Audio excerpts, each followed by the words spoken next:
The home fitness market in 2020 has really been thriving as quite a few of us seek convenient cardio solutions that we love that also don't break the bank.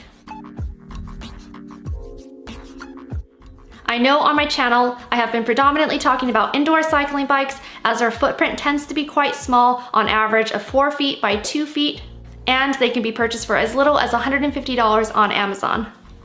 But we mustn't forget the most original form of cardio, which includes walking / jogging / running.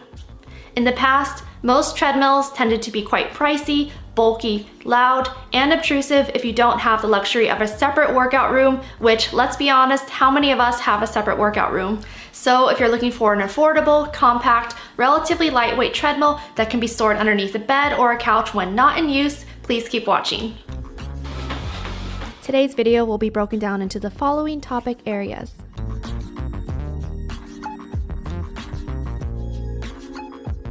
This treadmill originally retails on Amazon for $359, but there is a $60 off coupon code, bringing the total to $299. This treadmill has an easy folding mechanism and a soft drop design.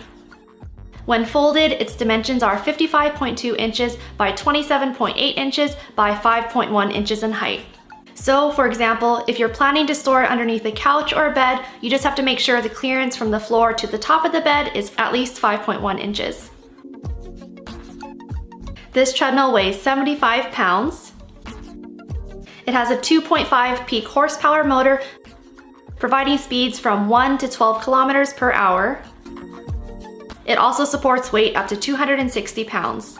It has a 16.5 inch wide anti-slip belt, and it also has 12 preset training programs. The LCD screen displays time, distance, speed, and calories burned.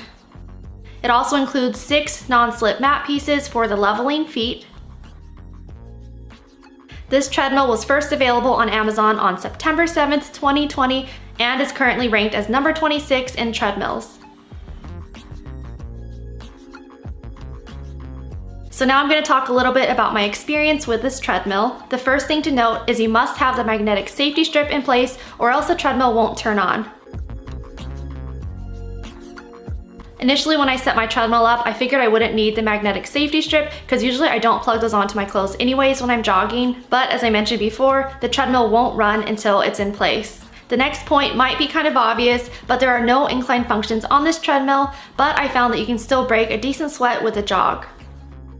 The platform tray isn't the most sturdy. In other words, I won't be putting my laptop on it anytime soon. But it does have an included phone holder function, which is great for streaming workouts on your phone. I've streamed a few Peloton running workout videos on my phone while using the treadmill, and while you can't adjust the incline to match the instructors, you can still somewhat match your speed to their recommendations, and I find that I still get a better workout following one of those videos versus just trying to motivate myself. Now, since this treadmill is compact and only 27.8 inches in length, it may be a little bit awkward for a taller person if they're running. I'm 5'4" and I find the size to be perfect for me and my stride length. And for a quick note, I did Google what's the average stride length for someone who's 5'4", and what I found is that the average stride length for someone who's 5'4" is 2.2 feet or 27 inches.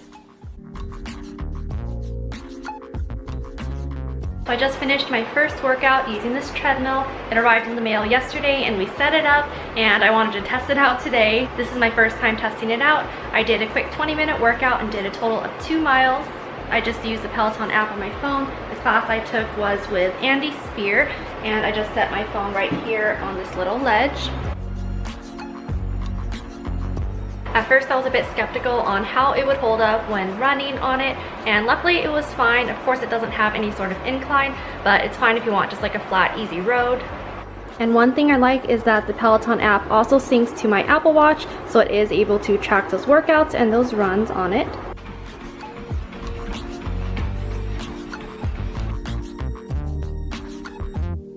Now I'm going to go over a few pros and cons on this treadmill.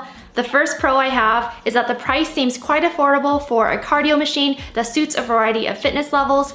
For example, for those new to starting a fitness routine, you can easily start with walking and build up to light jogs. The second pro I have is regards to its size. The compact size is convenient, especially if you don't have the luxury of a separate workout room. For example, I have my Peloton bike as well as my treadmill in the master bedroom.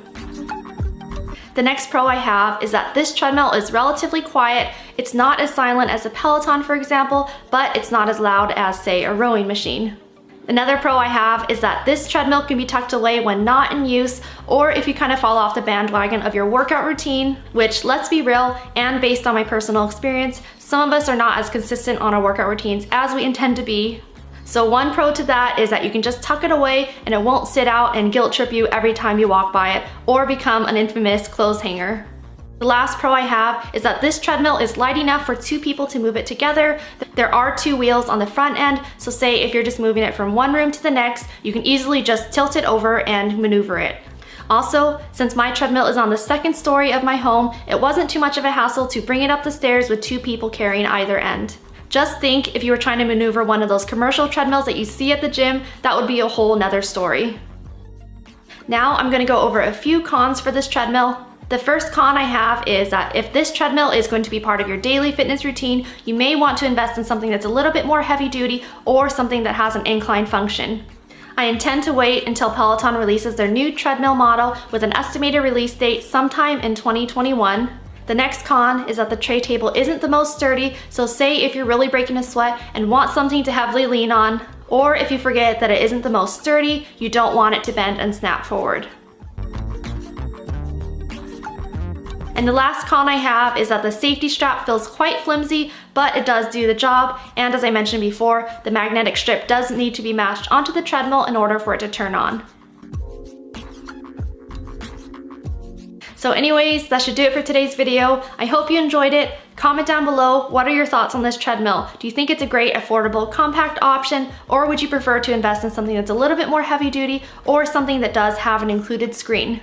Also, for those Peloton customers, would you consider investing in the Peloton Tread, or would you choose a different brand? But anyways, I hope you enjoyed it, and I'll see you in my next video. Thanks for watching.